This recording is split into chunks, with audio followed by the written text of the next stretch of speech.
Oh, great. All right. Welcome to Objectively. We have returned. Don't adjust. No adjustments here. I'm Larson. I'm here with Will. I'm I'm happy to be here, Larson. Yeah. You know, you're a great host. We should make it where your name's Will, and then I should change my name legally to Testament. And then it'd be like, get it? So yeah, this is episode 4 of Objectively. I like this. I like this vibe. It's like we're in a newsroom.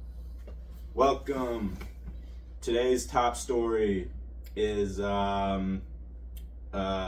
it's where a bunch of people died in 9/11 or something. Ooh. But good news, we got another episode today. In light of that, in spite of that, yeah. So I thought we'd do something a little bit like last time, last episode. I like this vibe because it's like, it's like a poor man's podcast, It's a beginner's podcast. But we have budget for new seats, so that means things are going up. New, much less expensive seats. That's all you have to think about. So yeah, I have some words here and some things, and we're gonna go over them. And feel free to critical comment or whatever. Just your general thoughts. These are just some words I thought were interesting, or I thought their definitions were interesting. Some you may have heard before, some maybe not.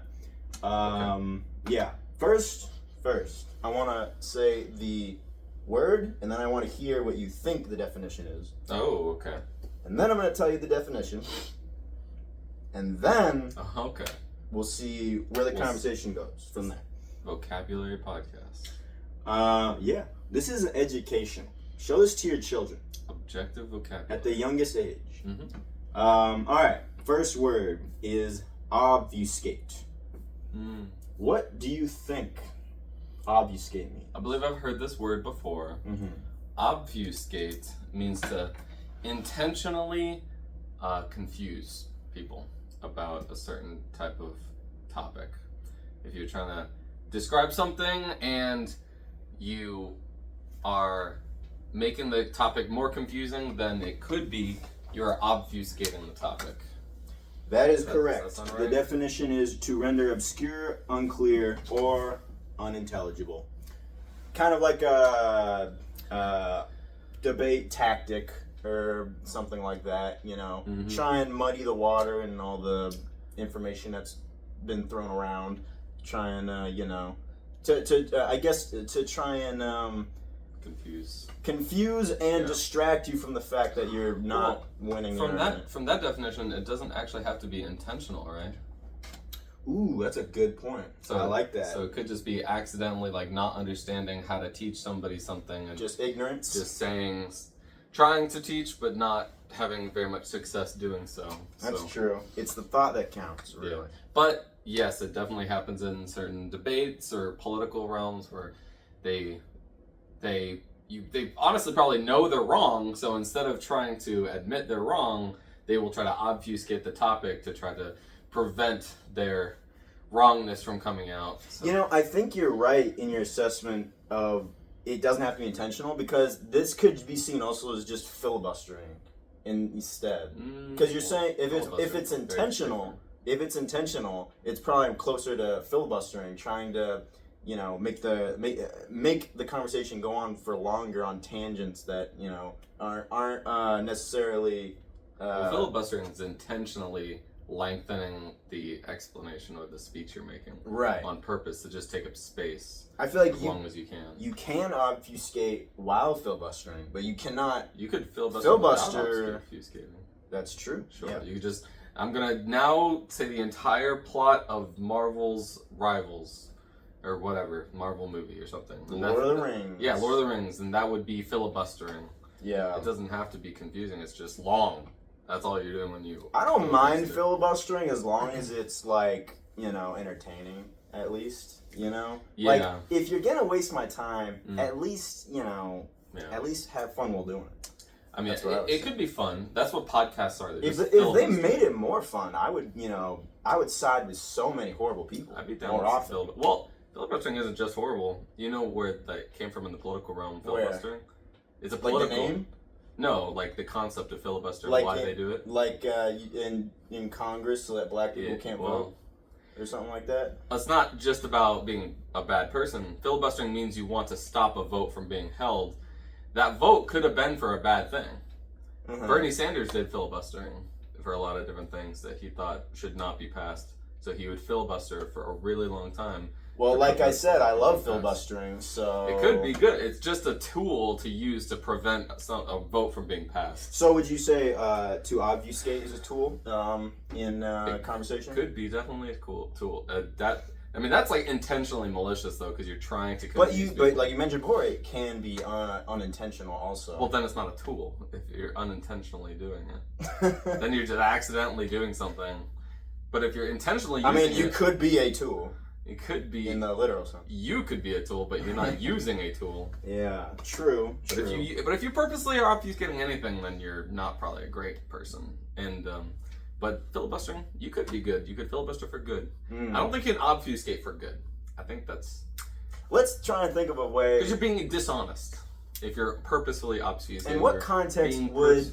If dishonest. there's someone with a gun to your family's head, and they're like, oh yeah, and they're like, you gotta obfuscate in a conversation. I mean, now what's a more lighter if you really want to get down nitty gritty, yes, anything can be used for good. So you're right. You could purposely try it. If you're in a war setting, I'm just trying to encourage thinking about what context theoretically it could be used in. So for good. When you come into like a war type of idea, like if you're in a war setting and you have an enemy and you have to combat this enemy, you're gonna do things to that enemy you would not normally associate as being a good person as. I didn't even think about it, but obfuscate doesn't even mean in like a conversation context. It could probably be used in a strategic sense in make them fighting. Confused. Exactly. Yeah, they don't know where you are. Use the fog of war to your advantage. Boom. So it could be useful if you're in a combat setting like that, but unless you're in that extreme case, you generally obfuscating is kind of just, you could just correlate it with just being dishonest. So sometimes being dishonest can be good if you're trying to stop a war or trying to fight somebody, or if you're trying to manipulate somebody. If you need to do that, then it can be always a good thing. But it's generally kind of just being dishonest. It's a dishonest tactic.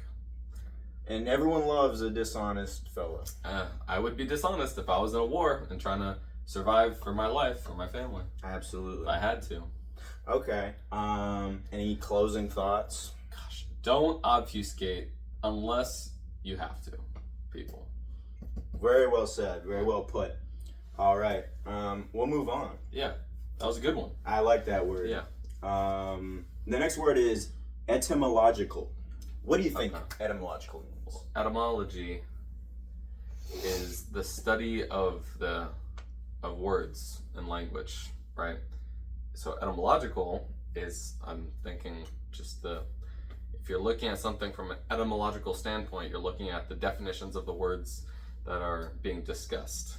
Yeah, you pretty much got the whole deal. It's the definition is relating to the origin and historical development of words and their meanings. So you pretty much got everything. Perfect. Words are fun, man. I just like looking at words, finding words, and then finding synonyms and things. Mm-hmm. You just find words for things that you never even thought about. Pandiculation. Ooh, I'm not going to know that definition. I'll tell you. It means the feeling when you yawn and stretch at the same time. Because where did you get that word? I know, I love finding just little weird words like that, because you'd never think of that. Wouldn't have thought about that. But that's a feeling we've all experienced, Pendiculation. But you never really thought to put it into words. Some good pendiculation. I'm gonna start saying that. And I think it's one of the best feelings ever. Yawn and stretch. Yeah. What's a equal feeling to pandiculation? Ooh, I can think of some. When you, to not get too graphic, sneezing. Eating candy. eating candy. Having a firstborn child. The birth of your child. Yeah. Winning. Yeah. When you're writing down. Winning. When you're writing a number and you're just going really fast, okay, and you write the number with your handwriting in a way that when you look at it afterwards and you go back, it looks like a perfect, like a typed out, like a typed number, and you're just like, ooh, that is crisp. That was a good one right there. You gotta take a picture of that bad boy. That's an equal. I would say it's pretty. That's pretty similar to pediculation. Absolutely. I would say so. Yeah, I love weird words like that. Etymology. Yeah. So I guess when it says historically, like it means like root. The origins of the origins of words and things like that.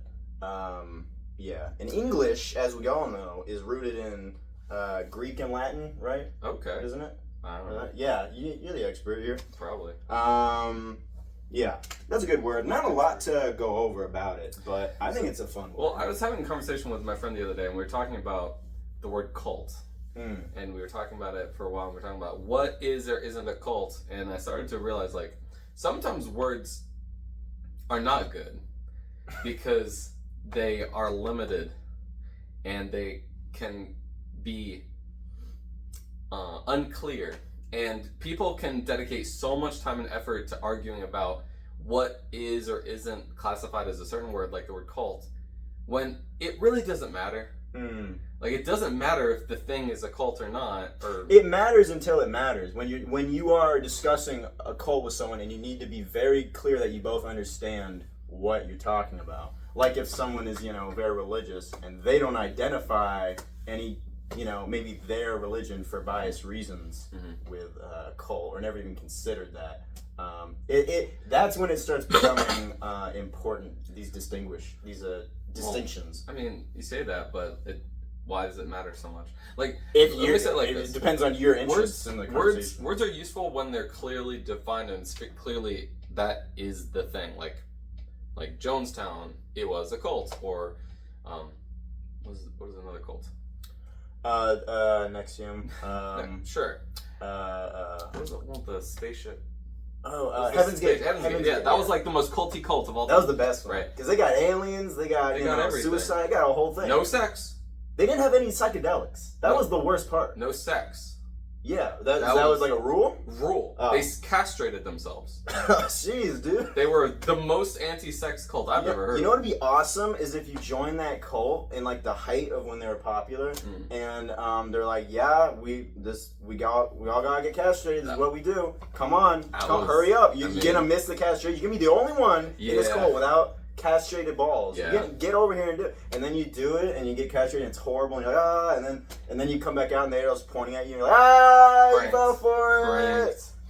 Good one. You really thought that that's true. Damn. Now come and get your Nikes on and go commit suicide with us already. Take a break. They were even joking about the castration. Wasting time getting castrated. On SNL, they were joking about the castration of the Heaven's Gate cult. It's really crazy. But the point is, those things are like so obviously a cult. It's like they're very clearly, but there's other groups that you could look at and be like, is it a cult? Is it not a cult? Like the Nazis in Germany in 1930. Was that a cult? What are the most basic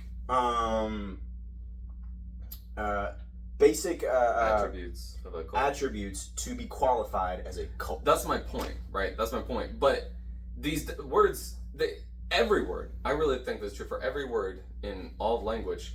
At a certain point, they just start becoming meaningless. Like the word itself doesn't matter as much as understanding what the thing is. Like the Nazis. If you want to get real philosophical about it down that route, they're all meaningless. It's all a bunch of just data and things floating around in our brains that we're trying to communicate through our mouths. Yeah. In this gymnastics of trying to of communication, and it's just It is, but some are more easily perfect. Clear than others in certain contexts. You mean words? Yeah. Sure. Yeah. Were Nazis in Germany a cult? Yes or no? It's hard to say. Well, I identify cults with being not great, so I'm inclined to say yes. So any group that's but not we're great in a is conversation cult. right now about what is a cult, so it's like debatable. It's debatable, right? It's debatable. But my point being, it doesn't matter if the Nazis were a cult or not.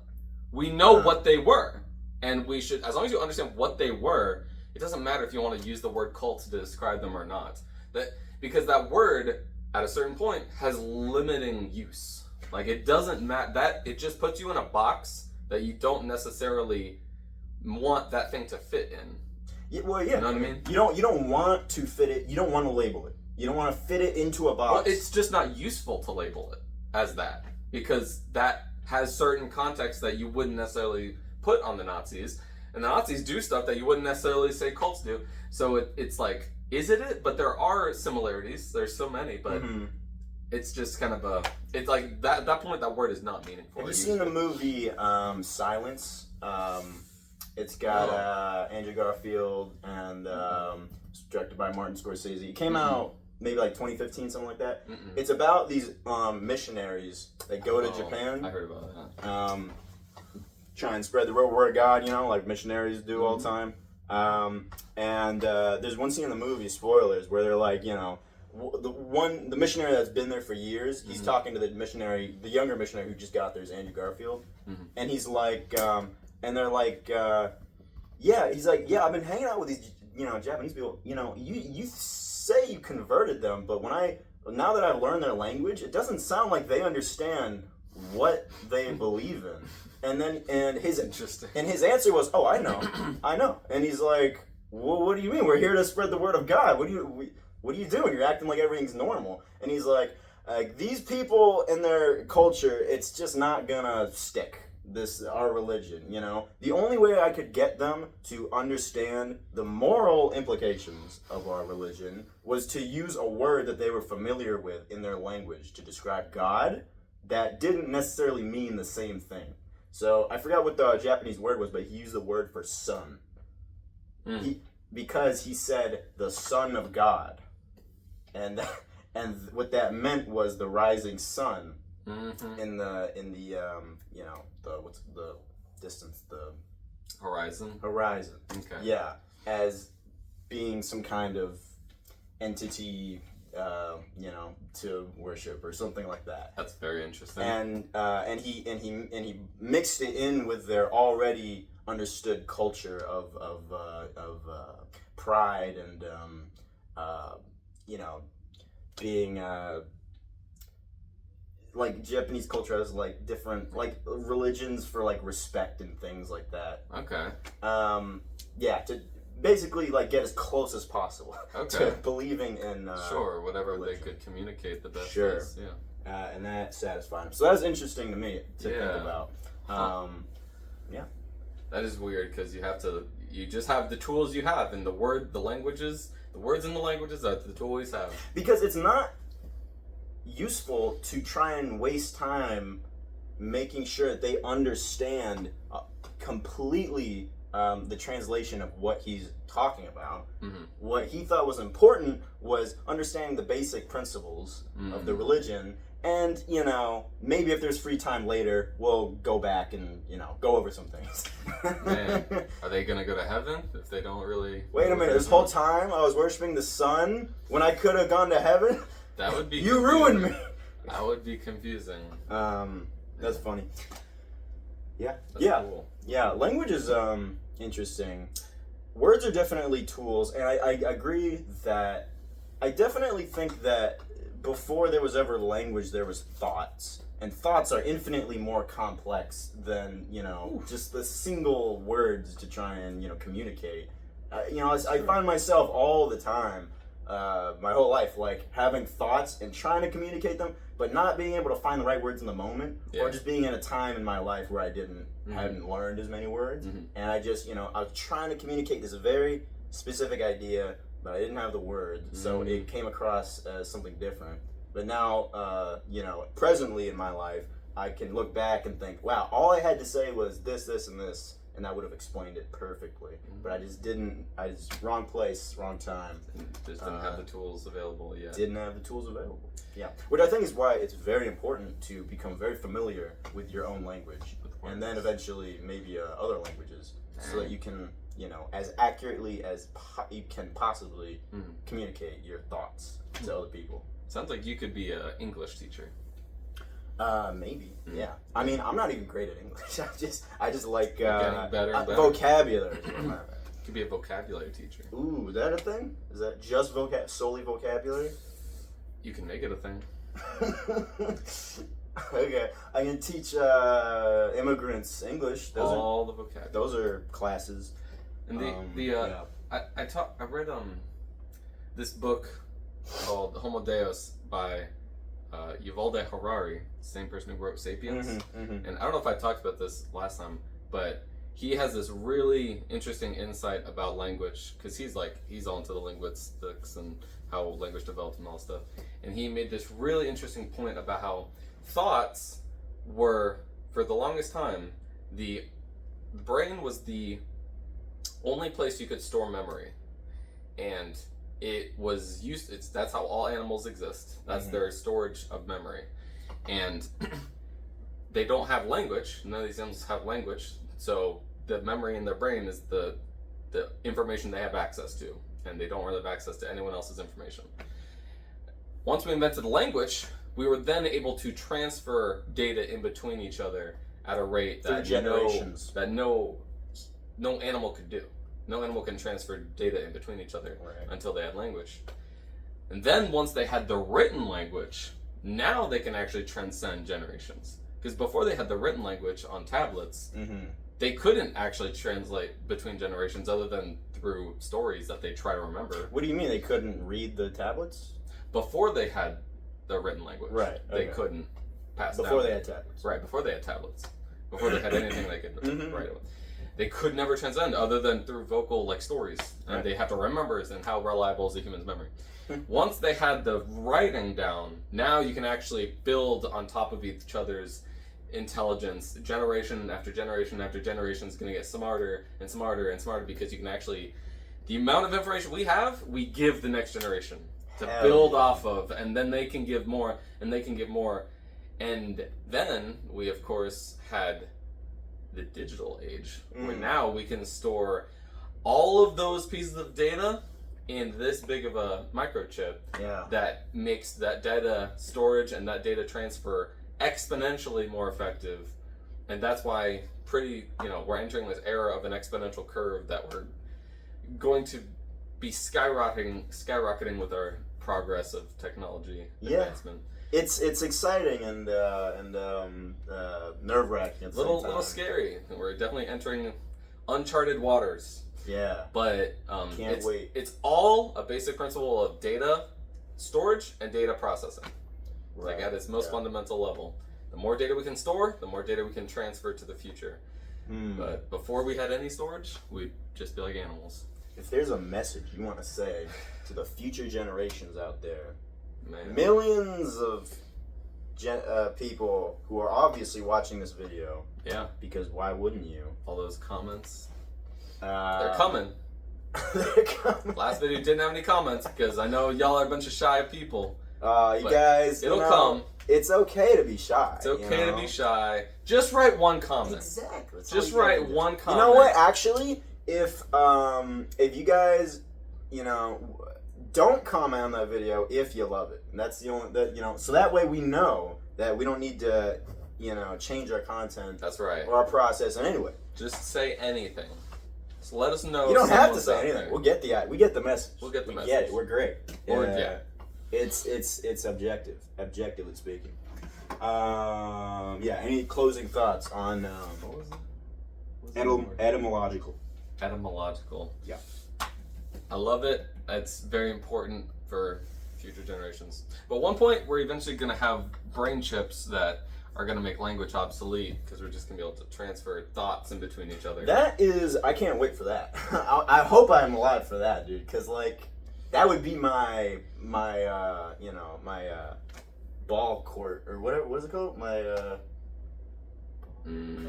That's my... Your playground.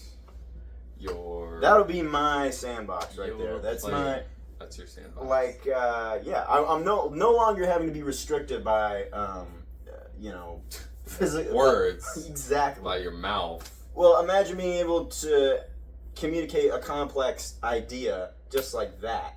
And having them understand the thought and the context of the thought and the nuance of it, just like that, in the same time it takes to say a single word. It's unimaginable. It's sounds pretty fun. It would be.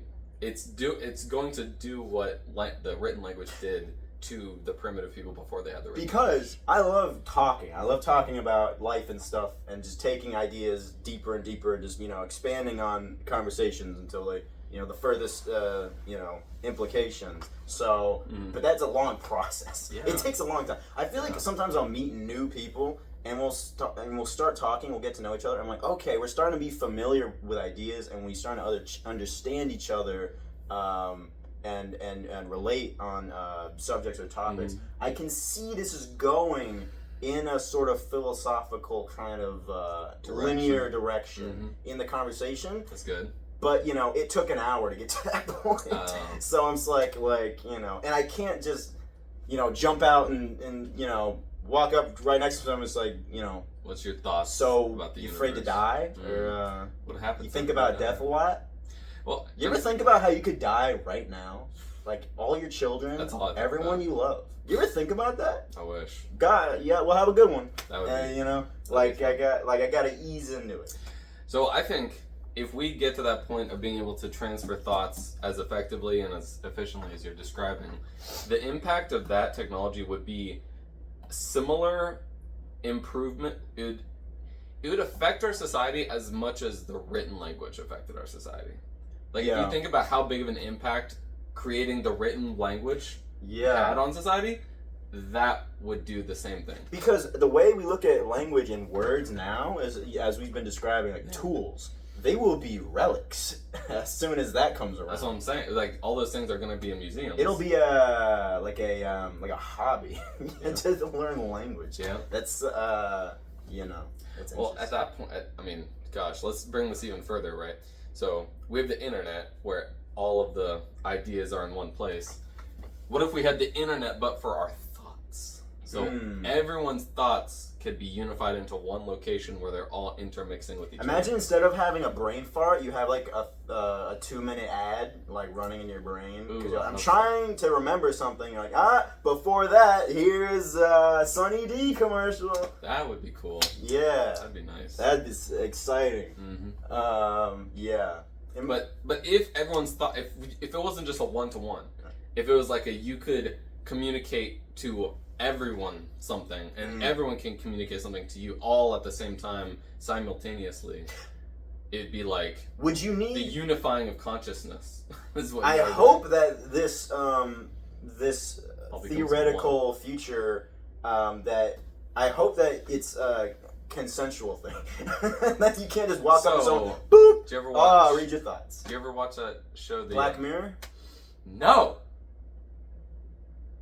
Childhood's End. No. Watch Childhood's End, everybody. Fantastic. I thought you were gonna say that episode of Black Mirror where he's got the thing in their brain. Memory chip. Yeah, and that's very different from what we're talking about. That's just like a saving of memory. But it's like, I don't know. It just saves videos. That's all it did. You couldn't transfer through your eyes. Yeah, it was cool. I definitely agree. Okay, child's memory. Childhood's End, okay. or similar to the Borg, but in Star Trek. The point is, there was an alien species, and that alien species' number one goal is to gather other organic species around the universe and integrate them into their unified consciousness. Ooh. That I feel like that could probably happen at one point if we have this unified consciousness, and that's the most important thing in our universe is collecting every other organic species and putting it into our What's the significance of the name? Which one? Childhood's End. Well, Childhood End is about the human race's first interaction with the alien species.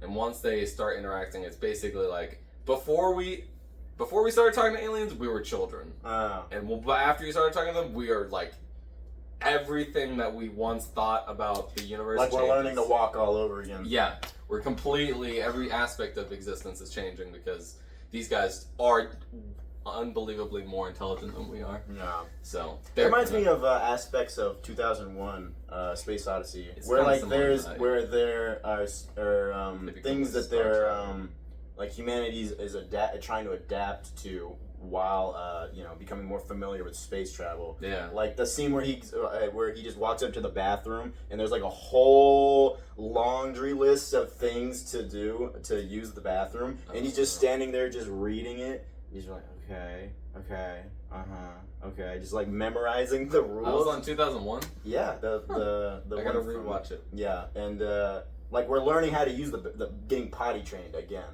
Basically. Interesting. Yeah. That's interesting. Very interesting. With every new advancement in technology, it's like learning something all over again. You see it with like older people really old people getting used to the internet or like Facebook or apps, and they're just like, and it's just like they're like something's wrong. Like they're just like, what do I do? I hack into the app to download the file. Like, no, Grandma, you just click on it and it'll open for you, and that's it. Teaching these old dog new tricks is pretty difficult. Well, it's kind of like telling a child how to do something complex. They're just like, what do I do? Like that's true. Yeah. So like relearning. So like maybe that type of technology or any type of technology in the future to come is going to be the same experience for us. We're going to be like 60-year-old schmucks just going like, how do I turn on my brain to talk to Jeff? I mean, it might be, or it could be so easy to access that it won't be confusing to old people. It might be that. Right. It would be so intuitive that we just feel it and it starts happening. I mean, what's to stop someone from putting it in a fetus before they're born and having a baby born into the world already being able to communicate with their thoughts, never requiring to learn language. You can communicate with anyone from any country, anywhere, just with your thoughts. You're hooked up to the consciousness. You're hooked up to the unified consciousness the moment you start existing. Yeah, that'd be cool. That'd be nice. Mm-hmm. That's it. Yeah. It's gonna happen. That was a good one. Mark my words. It will happen. Closing thoughts. Join the unified consciousness, and if you don't, we'll do it by force. Sign up today, or we'll make you. All right. Next word we got. Just gonna barrel straight through these. Vestigial. So what do you think the definition is? So I know vestigial. All right. I had a debate about the concept of evolution, and vestigial organs are very. It's a very common topic in evolution. Vestigial means something that was useful and is not useful anymore, essentially. But it's still around just because it was useful before, but it's not useful now, but it's still here just because. So there's lots of Let me go over the definition just to be sure before you go on your rambles. Well, it's not a rant, but yeah. Forming a very small remnant of something that was once much larger or more noticeable. That is the Google definition. Okay. So, kind of right. You're kind of right. Than what I was thinking. Forming a small. So, one of the examples on the Google definition was he had. I'm trying to remember the quote. It was like the next morning he had a vestigial angst about the argument the previous night. That was the one it used. So it's like the previous night they had a big tumultuous argument, and then the next day he has a small little I guess trying to forget about it, but still lingering there in the back of your mind. Okay. Yeah. So the example that I was going to talk about when they talk about vestigial organs in evolution are organs that used to be useful before and are no longer useful, but they're still there.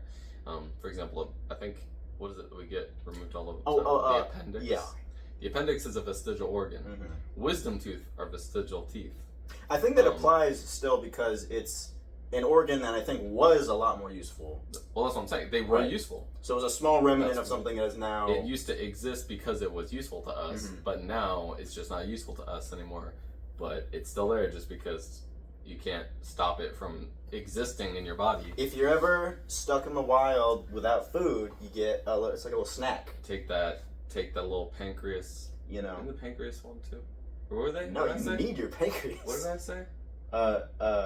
What was the organ I said? Appendix. Pancreas? I was like, once you said pancreas, it like blocked my mind. I was like, wait. That's what happened to me too. Yeah. And I think the appendix, and I think there's another one in your somewhere that they take out. I think it is the appendix. Appendectomy. Appendicitis, and then there's. What was the other one I said? Pancreas. I think you need your pancreas. I don't know. The point is, imagine two surgeons over the table, just like wait, are we taking out the pancreas? What's the word? And then one doctor's like, you need your pancreas, idiot. What do you mean? You're like, well, I mean, do you though? How do you know you need it? Let's test it out. Let's see what happens. How do you know you need it? Let's take it out. Unless we take it out. Okay, just 5 seconds. Okay, we'll put it back in. We'll watch his monitor his vitals. If it's good, we'll take it out for 10 seconds. We'll keep it out. This is a little tiny experiment. Really quick. This is important. Really quick experiment. And then the dude on the table is just like, can you hurry up? I got something to do. I got places to be. Excuse me. I got a birthday party to go to. I have a meeting. After this. I have a meeting. after. And he's just dressed in like a circus outfit for no reason. I have a meeting after this. Do you mind? He's in a suit and tie and he's holding a briefcase. Yeah. He's holding a briefcase. Seriously? Yeah. I'm trying to get through this. And he doesn't even have a watch. He's just like, excuse me. Excuse me. It's like drawn in with Sharpie. He's like, excuse me. See, that could be a freaking skit. That could be good. Okay. Well, we have the. I think you should leave. We have the skeleton of it on recording. That's right. So, yeah, vestigial. Vestigial organs. It proves evolution. Vestigial organs is a very strong evidence that evolution is true because you have these organs that are not beneficial to the human. Why are they there? Yeah. Because they used to be beneficial, but through evolution, they became less important. Obviously, God put them there. God put them there for a snack. Vestigial organs. They put teeth in your head that you don't want, that are not going to benefit you. You don't know. That might hurt you. You might want them later.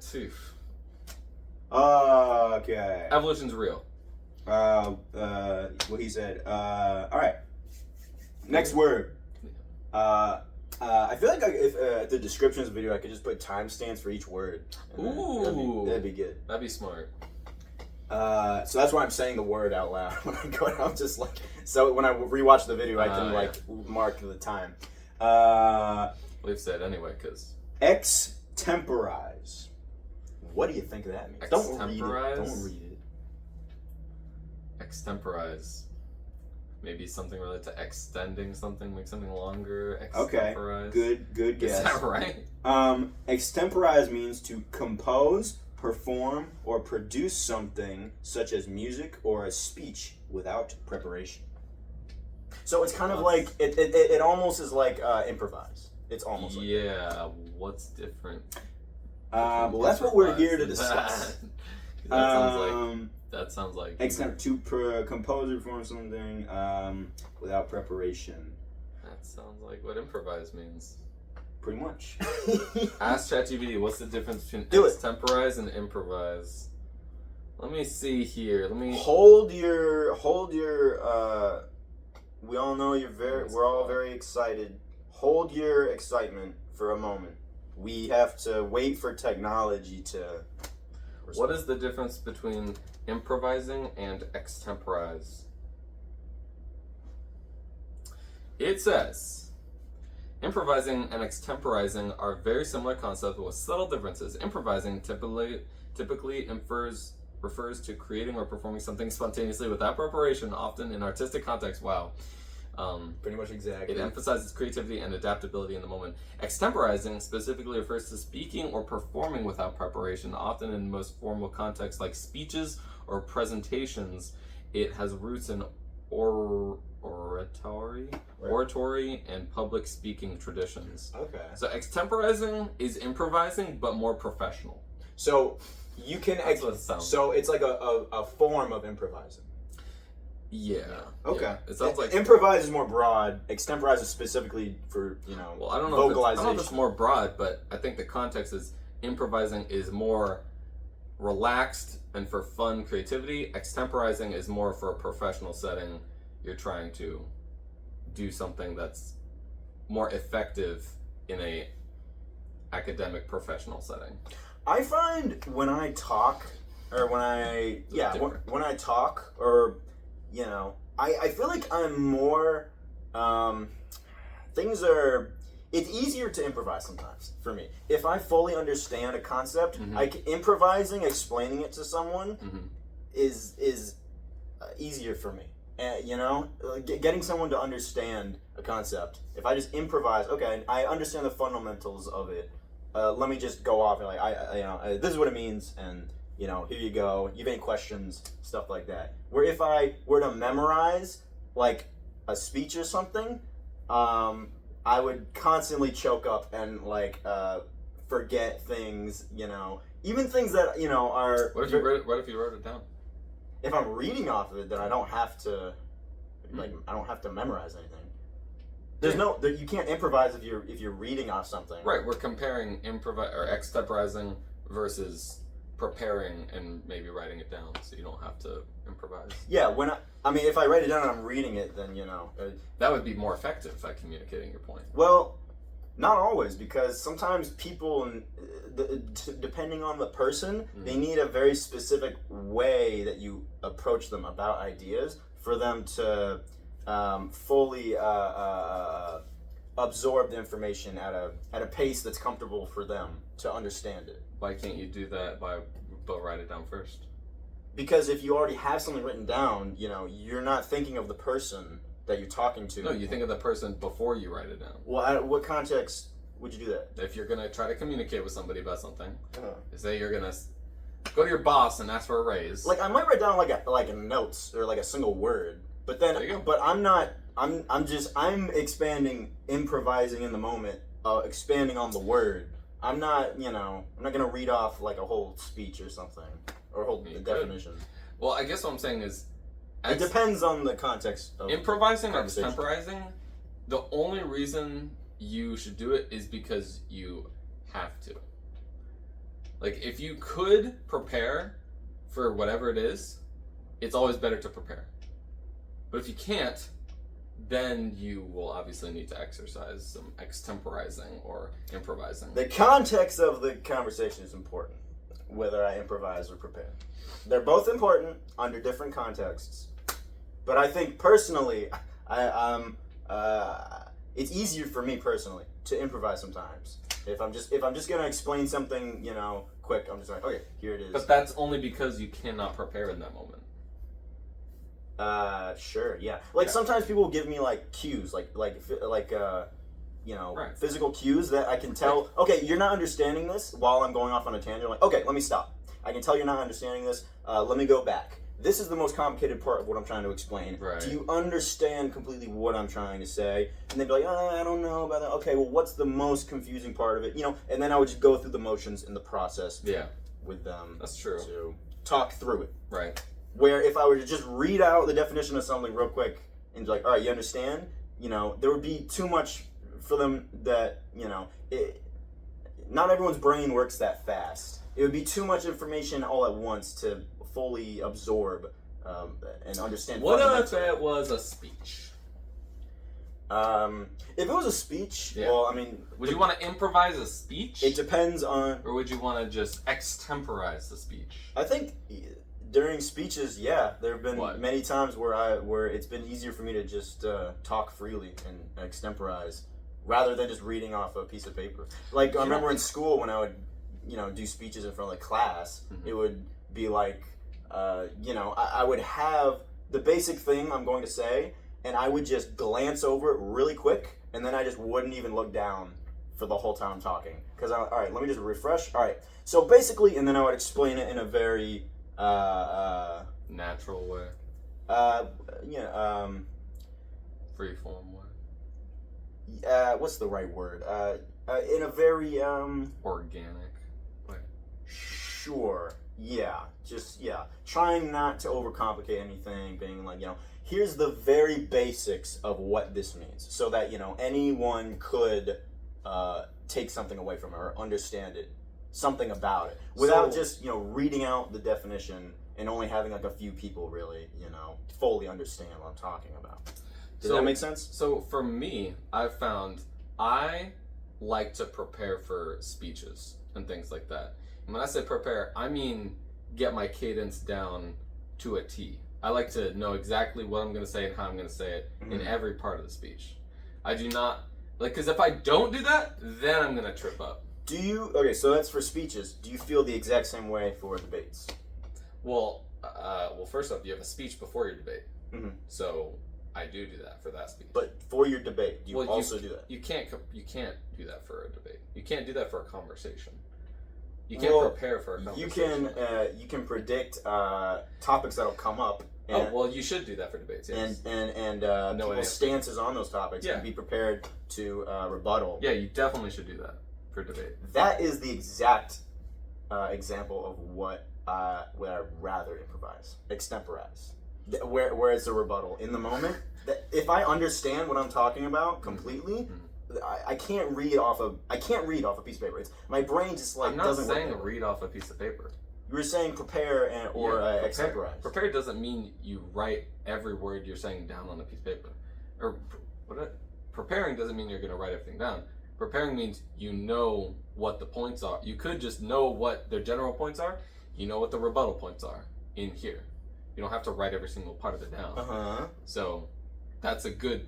You should do that if you're trying to debate somebody. You should know what arguments they're going to already bring up before the debate's even starts. I feel like when talking to people, when talking to real people and being objective and honest in conversation, so not debating, or in debate, where it's different. If I come across more honest, just like these are just my honest opinions on the subject without really putting it into words. This is just my immediate opinion on this subject. Yeah. Here it is. Then people are more willing to listen and to consider my point if they can tell that it's coming from a place of genuine, interest or whatever. I mean, maybe there's truth. Maybe there's truth in that sometimes. Or if they can sense that I'm having a very robotic, reading off a cue card. It's not reading off a cue card. It's just knowing what you're talking about. Well, having a very overly prepared. How about not overly prepared? Just prepared. Sure. You know what you're talking about. Sure. You know the information. You're familiar with the topic, right? Being familiar with it proves your credibility as a person, and that is going to get people. It says to compose, to perform, or produce something, such as music, speech, without preparation. So, if I produce something that I'm going to, as a rebuttal, that I'm going to say in the moment, a rebuttal, without ever thinking about these exact words in this order to equal. This. But you definitely agree, knowing the topic and knowing the counter arguments and knowing the counter arguments to the counter arguments. Yeah, I mean, I don't think it's make you a smart debater. Possible an effective debater. I don't think it's possible to effectively debate without understanding, without having some preparation of understanding of what you're talking about before you go into it. That's true, and the more you prepare, the more you understand about the topic, the better you'll do. So is it even possible to extemporize in a debate? No, it doesn't make sense to talk about it like that. Why didn't you just say that? I don't know. I love this. Debating by definition is improvising on the spot. You have to be able to. Well, you have to be able to improvise while you're talking, but you're not. But you know what you're talking about. So is it an extemporation if anything you talk about in the moment is any thoughts that you have previously gone over in your head at all, even once before? Is it even an extemporation? We're entering the. This is exactly what I was saying about the word cult. This is what I want to talk about. The definition starts to not be important. This doesn't matter if you call it extemporizing or prepared. It doesn't matter because the definitions are being blurred now. This is the nature of this entire video and conversation is a semantical conversation. We're talking about words and definitions. Yeah. This is what I wanted to go towards. This is the conversation. So, what's your answer? So my answer is it doesn't matter. If you want to call it extemporizing or prepared, it doesn't matter. You understand what I'm talking about.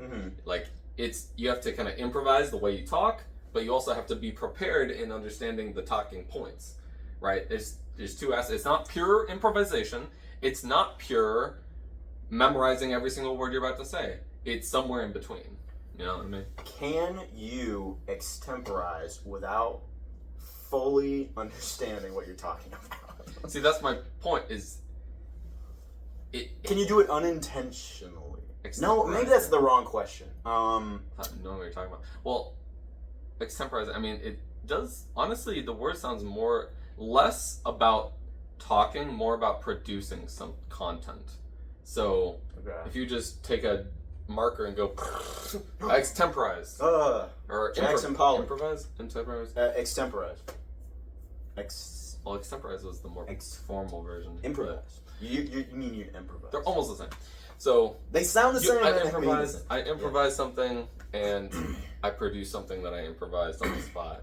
Whereas conversation, by definition, cannot be pre-prepared. It has to be on the spot every single time. Yeah. But at the same time, you should know what you're talking about, which means there was preparation beforehand. So, I feel like I can, when I'm talking to people, I can even tell if someone has practiced what they're telling me before. Like in their own head, or maybe talking to someone else, or maybe they read it online and now they're just regurgitating the information that they it doesn't sound natural. It doesn't sound like, is that really you talking to me, or is this someone else talking to me? It doesn't fit. It doesn't sound like, this doesn't sound like the previous conversation we've been having. Sounds you like suddenly now adopted this new way of speaking, ideology, or rhetoric or something that it doesn't sound like you anymore. I can see that. I can. Yes, I'm guilty of this too. Sometimes I'll have an idea. Sometimes I'll have an idea and I'll think about it, and it's my own idea, and then I'll find it online somewhere. Someone has the exact same idea or thought the exact same thing. Yeah. And I'll read theirs, and I'm like, oh no, it's this weird feeling. It's like it was original. I originally thought of it, but now it's like this person thought of it also. I could never claim that it's on me. I came up with it first. Yeah, and then the next time I'm talking about it, with someone else, I'll be thinking of the of the idea that I read online or read in a book somewhere or saw in a movie instead of my original conception of the idea. So I'll find myself being unable to resist this talking like a robot, just regurgitating information, and I can tell the other person can tell as well that this doesn't sound like me, and I'll just have to step back and be like, you know what, I'm gonna stop talking for a second. So just to recalibrate. It doesn't sound natural. It doesn't sound like you. Yeah. But at the same time, just because it doesn't sound like you doesn't mean the words you're saying aren't good or aren't valid. So, right. I know, but I would rather communicate it to someone naturally, in my own way, naturally, that in a way that I know that they understand. It'd be more effective. Yeah. Yeah. Exactly. I can see that. That's fair. It's a personal choice. It's probably better. I'm a delicate flower. Yeah. So that was a good word. Man, we are only 3 words in. I have to get the kid up. About 5 more minutes. Yeah. Yeah. I'll just say I can't speak here for another hour. 5:30, right? I have to leave at 5:30. Perfect. Yeah. We'll do 10 minutes, and then that's fine. Extemporize. So that was a good word. Maybe I should skip ahead. Which one's your favorite? Ooh, that's a good one. A juicer. These are 2 words that I know you know, but I thought it would be good to to just go over. That's the point of the podcast. This is the worst podcast ever because it's not a podcast really. Why not? I don't know. It's just it's more just a video. It's more just a video. If it was a podcast, I feel like it would have better audio. We'd have a microphone that has more crisp audio, and it's coming. Better microphone is coming. That's phase 2. Yeah. You can go back and watch the first video all the way to the most recent one, and you can see the evolution of all of it. How good! There'll be better lighting.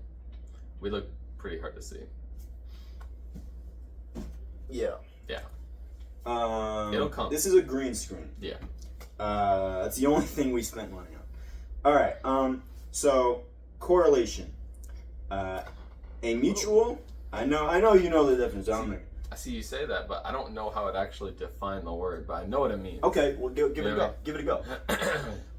It just means like you see two things happening at the same time, and you think, I don't know, they're both happening at the same time. That's all I can say. Yeah, all right, you're good. Yeah, they're not causing each other, obviously, but they're both happening at the same time. Well, that's the next word. But so correlation, a mutual relationship or connection between two or more things. Mm. And then the next word I have that I want to discuss in conjunction with this word is causation, the action of causing something. And I want to talk about this because I feel like people in passing in conversation get these two confused a lot when they really shouldn't be. There's no reason, but see it happen more often than I would think. People see something that is a correlation, a mutual relationship or connection between two or more things, and they will associate it with being a causation. Yeah. Rather than just taking the what's the word? Doubt, giving the topic the benefit of the doubt of only being a correlation. One example is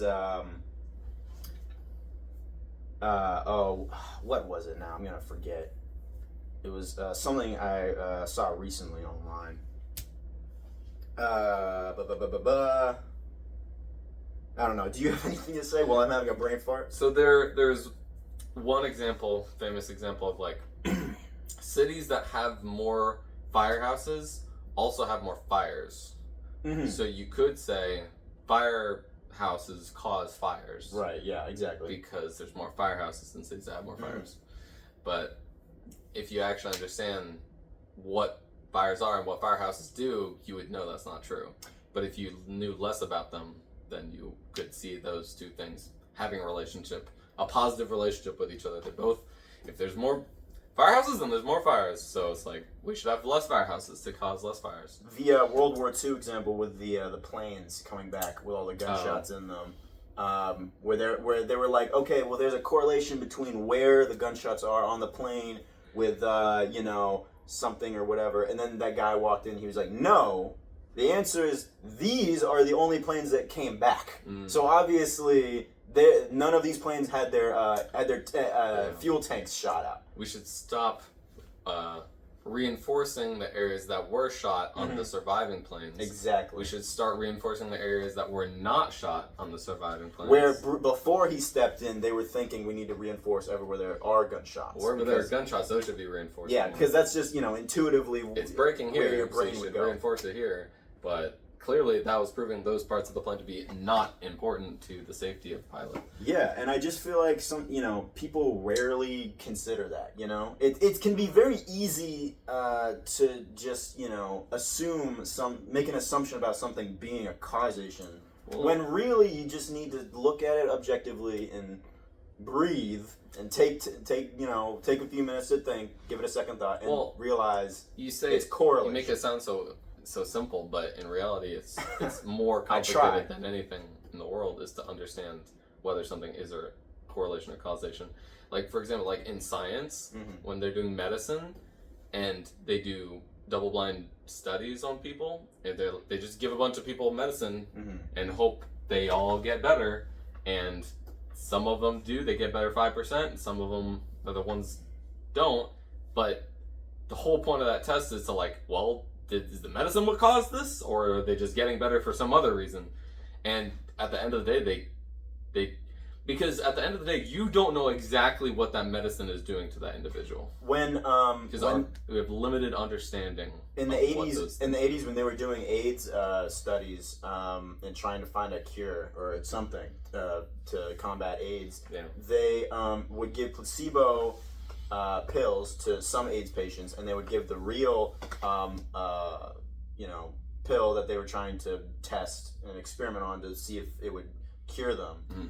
And what they would do is before they gave them the pill, or before they checked their vitals or something like that in the hospital, they would give them a blood transfusion, because that was the only way to tell, to test them or whatever, to get accurate results. Okay.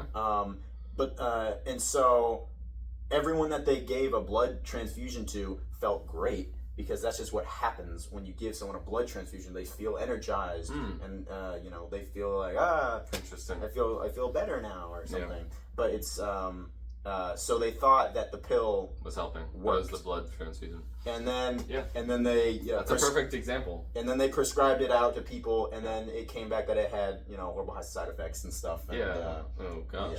Yeah. So. But that's a really good example, and medicine is a good way to talk about it, because medicine, fundamentally, we don't understand how those chemicals are necessarily going to affect the human body. That's why you have to do double-blind studies. You don't have to do double-blind studies on firehouses with fires, because you know exactly what firehouses do and how it will respond to fires, and the fact that they go put water on the freaking fire, so that puts the fire out. But this specific chemical that we're going to put in your body, we don't know exactly what that specific chemical is going to do in your body, because your body is so complex that we can't know every possible scenario and every possible system that this is going to affect. So we just have to try it and hope we see a correlation with positive effects. And that's all we can do. We don't know the causation of it improving you. We just see the correlation. We see effects of the drug. We don't see what causes the. We don't see the thing we're trying to cure. We don't know how it helps, but we can see it does help. Yeah. Or there's something there. There's something. Well, there's something. Probably, unless all these are coincidences. Yeah. But this data, we have the statistical evidence that there's a clear correlation with positive effects and this medicine. So we have to eventually say it's probably causing it. Another example of a situation where people don't really consider if it's correlation or causation is, getting a little controversial here for a second, maybe to some viewers, religion and prayer, specifically, where they, evangelical Christians will pray, and then nothing will happen, and they think, okay, well, that's just God's plan. Or if something does happen, it's clearly caused by the prayer, by God, by the prayer. If I never prayed, it would have never happened. When it's just 50-50. And, there is correlation between the prayer and the thing. Time was given to give thought about this thing. Hopefully something happens, and then, something maybe happened. So, just something to think about. Someone said once, it's like, I prayed for rain, I stuck my cup out the window, and it rained, so that's why I'm a Christian. And then someone's response was like, but like... And that's why I'm a racist. But like, rain happens all the time. So like, that one time that it rained just because you asked it to rain is like, not that crazy. Were you there? It was just rain. Like, if you asked for it to rain frogs, and then you stick that, and that frog fell into the thing, that would be way more like, whoa! That's a really bigger, but just rain, it's like, Magnolia. Rain happens all the time. Yeah. So that maybe shouldn't transform your entire understanding of how the universe works, just because it rained when you wanted it to. So clearly the answer should be try and search for a different causation. You might be right, you might be wrong, you don't know. But try and see if you can find a more convincing causation. Or just really study the statistics. Sure. Like, do a statistical analysis. Have an open mind. Let's do a double-blind study of prayer. 50% of people are gonna pray for it to rain. 50% of people are gonna not pray for it to rain, or pray for it to not rain. And then do that exact same study like 100 times and see how many times it That's what I'm saying. Like, exactly. Let's really get scientific about it. Let's actually put the statistics on paper. If prayer worked, dude, holy crap, we would have. Well, the military would use it in a sense. Exactly, we would weaponize it. We would weaponize it. It'd be a weapon. It's what I always think about, like ghosts and werewolves and stuff like that. Like, if any of that crap was real, we would study it and manipulate it immediately and use it to our benefit. Like, well, Russia would too at the same time. Yeah, it'd be Russia and America doing the werewolf wars, or Bigfoot, or Atlantis, or any of that stuff. If some stuff mattered and had any consequence to the real world around us, we would be on that shit, man. Like, immediately, like flies to shit. People would be making money off of it. Exactly. If there's money to be made, it will be made. It would be made. Yeah. So I guess that this was a great conversation. I love this. Like. What did you think of the conversation? I love this. I want to do more of these. These are amazing. I also thought it was a good conversation. I think this is an improvement to last episode. Yeah. I think the lighting might be worse. Maybe. But the conversation was fantastic. I feel like the conversation was tighter. Like, in the last episode, we had a few moments where we kind of meandered about things that weren't really... Yeah, this one is like hitting the points. Yeah, I like it. Flowing. And I still have a bunch more words and points we can get to for another video. What percentage of those do you think we got to? 1, 2, 25%? 3, 4, and then correlation, so that's 5, 6, so like 1, 2, 3, 4, 5. I was really just asking for an estimate, but now we're gonna really get down to. So there's 14 bullet points. We got 6. And we got 6. 6 out of 14, but folks. Correlation and causation were kind of like the same topic. So we have a lot more to go through. Next episode. Which is good. Yeah, so thank you all for watching. Thank you, Will, for being here. Thank you for having this. Is amazing. I want to do this all the time. Thank you, Jesus, for all of the, for the internet. For the internet, for pandiculation. Pandiculation. I like that. That's a big That was pretty cool. Thanks. I'm gonna go pendiculate right after this. Oh, you know it. Yeah, we're gonna shut off the camera for that. We're gonna pendiculate each other. We're gonna turn the lights off and we're just gonna pendiculate all the time. There should be like a mosque you could go to for pendiculation, and everyone just gathers there and takes off their clothes and turns off the lights. You're like, all right, everyone, no touching, but pendiculate each other. All right, if you can pendiculate someone else, you just did them a service. We're going to do that. That'd be we're gonna figure it out. That would be biblical. It could be a religion. Yeah. All right. Yeah. So thank you, everyone, for taking the time to watch. Stay groovy, and I'm gonna try and run over as fast as I can to like and subscribe. Comment, share, turn the notifications on. I've always wanted to say that. Favorite. Yeah. Thank you.